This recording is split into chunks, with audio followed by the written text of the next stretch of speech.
राम राम पाहुण्यांनो, आईबाबांची तिजोरीमध्ये आपलं स्वागत आहे। तुम्हाला माहिती आहे मी आज काय बनवणार आहे?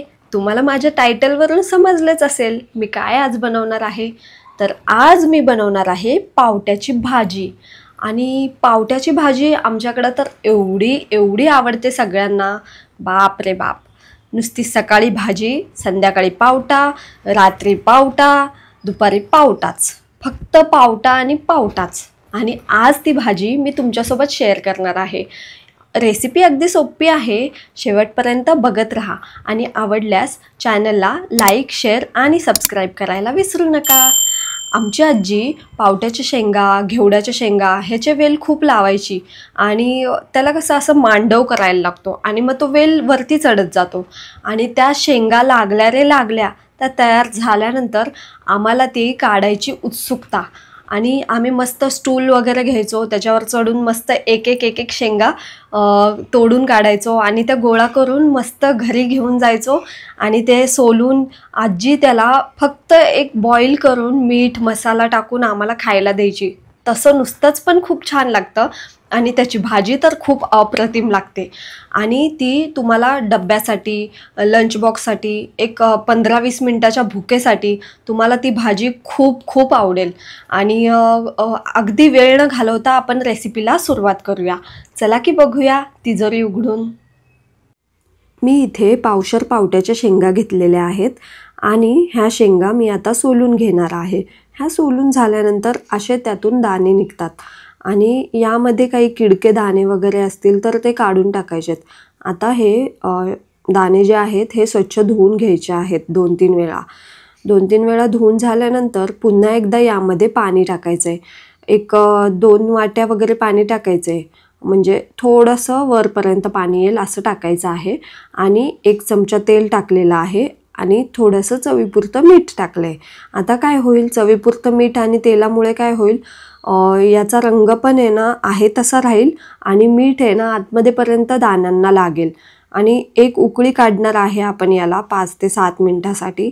आता मला पाणी थोडं कमी वाटतंय म्हणून मी अजून थोडंसं पाणी ॲड केलेलं आहे आणि मी याला गॅसवर ठेवून मध्यम आचेवर उकळी काढणार आहे एक 5 ते 7 मिनिटासाठी। उकळी आल्यानंतर हे मस्त असे मऊसूद शिजले जातात आणि त्यामुळे काय होतं, भाजी करायला पण वेळ लागणार नाही तुम्हाला।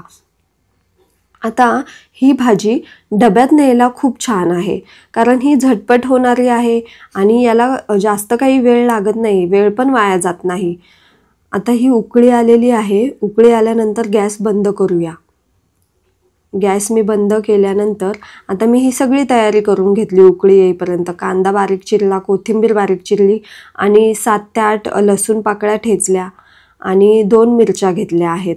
आता मी कढईमध्ये 2 चमचे तेल टाकते आणि त्यामध्ये लसूण 7 ते 8 लसूण पाकळ्या ज्या आहेत त्या मी त्यामध्ये टाकून देते। लसूण पाकळ्या तुम्ही तुमच्या आवडीनुसार कमी जास्त करू शकता।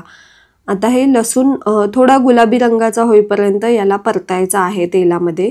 त्यानंतर कांदा टाकायचा आहे यामध्ये। कांदा अगदी बारीक चिरून घ्यायचा आहे, त्यामुळे या भाजीची टेस्ट खूप छान येते। आता मी कांदा टाकते सगळा आणि मी इथे एक मध्यम आकाराचा कांदा बारीक चिरून घेतलेला आहे आणि 2 मिरच्या ज्या घेतल्या आहेत त्या थोड्या तिखट आहेत तर त्या छोट्याच यूज केल्यात मी आणि त्याला मधोमध उभं चिरलेलं आहे आणि मग यामध्ये मी टाकणार आहे ते। आता कमी तिखट जर मिरच्या असतील तर त्या तुम्ही 2 अशाच टाकू शकता बारीक तुकडे करून, किंवा मध्ये काप देऊन पण टाकले तरी काही प्रॉब्लेम नाही आहे। आता मी कांदा हा व्यवस्थित फ्राय करून घेते आणि ह्या 2 मिरच्या यामध्ये टाकते। 2 मिरच्या आत्ता टाकल्यानंतर काय होईल, व्यवस्थित आहे ना याचा तिखटपणा कांद्यामध्ये उतरेल। आता हे व्यवस्थित फ्राय करून घेते आणि गुलाबी रंगाचा होईपर्यंत याला परतून घेते।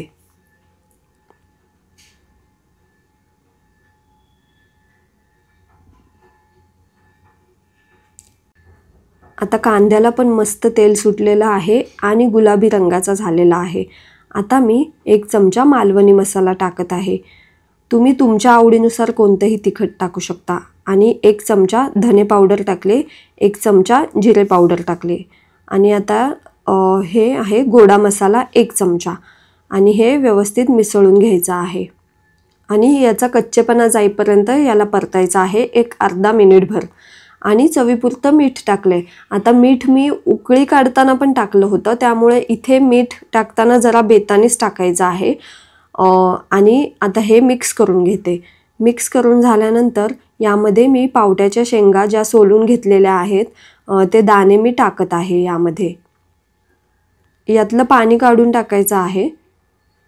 आणि ह्या दाण्यांना याच्यामध्ये टाकायचं आणि व्यवस्थित मिक्स करून घ्यायचं. याला मसाला सगळीकडे लागला पाहिजे याला. काही नाही, अगदी सोपी रेसिपी आहे आणि खूप झटपट होणारी आहे. त्यामुळे याला शिजायला देखील काही जास्त वेळ लागत नाही. फक्त 15 मिनिटात होणारी भाजी आहे ही. तुम्हाला कुठे ट्रॅव्हलिंगला जायचं असेल किंवा काही घाई गडबड असेल तर मग तुम्ही ही बनवू शकता. आणि हो, आता कसं होतं, सकाळची तर घाई गडबड असतेच, मग ही रात्री साफ करून ठेवली तरी काही प्रॉब्लेम नाही आहे.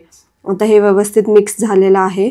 आणि या स्टेजला आपण गरम मसाला टाकलेला आहे 1/2 चमचा आणि परत एकदा मिक्स करून घेतलेला आहे. आता हे मिक्स करून झाल्यानंतर यावर झाकण ठेवायचं आहे. याला वाफेवरच शिजून द्यायचं आहे, यामध्ये पाणी टाकायचं नाही आहे. आता बघूया हे कसं दिसते. किती छान मस्त वाफ आलेली आहे आणि हे तेल किती छान सुटलेलं आहे याला. आता हे परत एकदा हलवून घ्यायचं आहे आणि त्यानंतर पुन्हा एकदा यावर झाकण ठेवायचं आहे.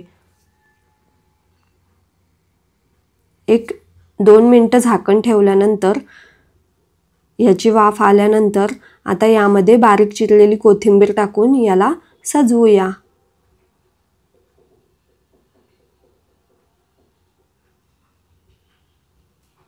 आणि हे व्यवस्थित मिक्स करूया. तयार आहे आपली पावट्याची भाजी. अशाच चविष्ट रेसिपीज आणि आठवणींसाठी आई बाबांची तिजोरी या चॅनलला लाईक, शेअर, सबस्क्राईब आणि कमेंट करायला विसरू नका. बेस खावा, बेस राहावा.